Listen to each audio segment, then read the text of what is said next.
Welcome back to my podcast. In today's episode, we'll be discussing the story of a 6-year-old boy named Omar, a Middle Eastern student who recently moved to Australia. We'll explore the challenges he faces, including bullying, his speech delay, and a health condition. We're also diving into the socio-cultural effects of bullying. My name is Abigail Connolly, and I'm your host.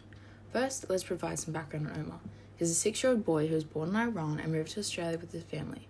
Omar is struggling with a speech delay, making it difficult for him to communicate in English, which is his second language. He lives with his mother, stepfather, 2 stepbrothers, and a full sister. The family's socio-economic status is considered medium, which limits access to additional support for Omar's speech delay. Omar also has G6PD deficiency, which is a lifelong genetic disorder that we'll discuss later.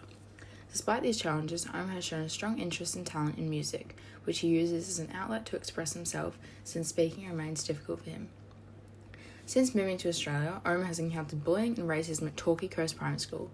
According to the Australian Bureau of Statistics, 82.8% of Torquay's population was born in Australia, making them the dominant social group.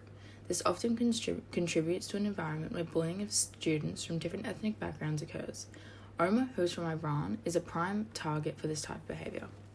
Omar's speech delay has become one of the key factors in him being bullied. His peers mock his accent and language difficulties, which impacts his self-esteem and confidence.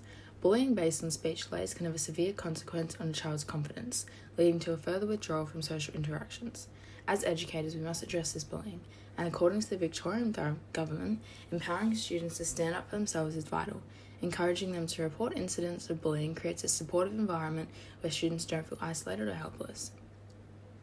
In the classroom, fostering an environment where bullying is not tolerated can help reduce its occurrence.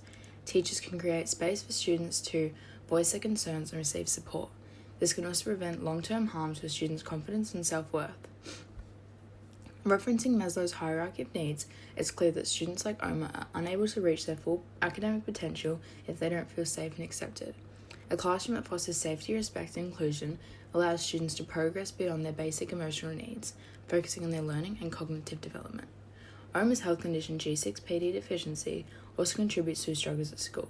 G6PD deficiency is a genetic disorder that causes red blood cells to break down prematurely when exposed to specific triggers like certain foods, medications, and chemicals.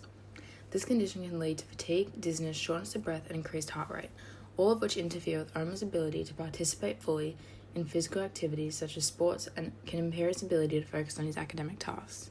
As a future educator, it is important to understand the specific triggers of G6PD deficiency so I can provide appropriate accommodations for Omar. For example, I would modify physical activities to ensure they don't overexert him and provide him with a lighter workload to help him keep up with the class. This can prevent Omar from falling behind academically while also ensuring that he doesn't feel excluded from classroom activities. To help prevent bullying and support Omar's well-being, teachers can use proactive strategies. According to the Victorian government, teachers should educate students how to stand up for others in a safe manner.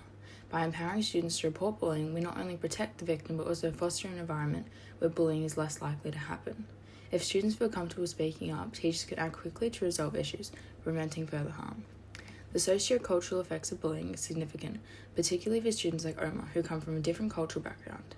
The bullying he faces not only affects his emotional well-being but also his sense of belonging.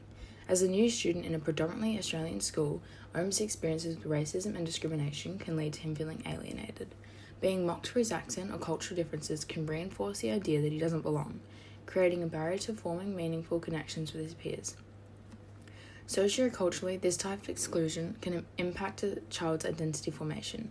According to Science Direct, they suggest that when students from minority backgrounds experience bullying, they can struggle with their cultural assimilation and internalize negative stereotypes about themselves.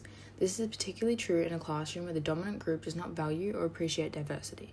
As future educators, we must create a culturally inclusive environment where students like Omar feel their heritage is celebrated and respected. This approach helps mitigate the negative effects of exclusion and fosters a sense of belonging. Incorporating Maslow's hierarchy of needs into the discussion, we understand that students like Omar need to have their basic emotional and safety needs met before they can thrive academically. If students don't feel welcome or safe in the school, they are less likely to learn, as highlighted by GEM report. As future educators, we must embrace diversity in our classrooms and create an environment where all students, regardless of their background, feel accepted and supported. This will enable them to reach their full potential and contribute positively to their learning community. Thank you for tuning in to today's episode. I hope you gained insight into the challenges that OMA faces, and I look forward to discussing more topics with you in future episodes.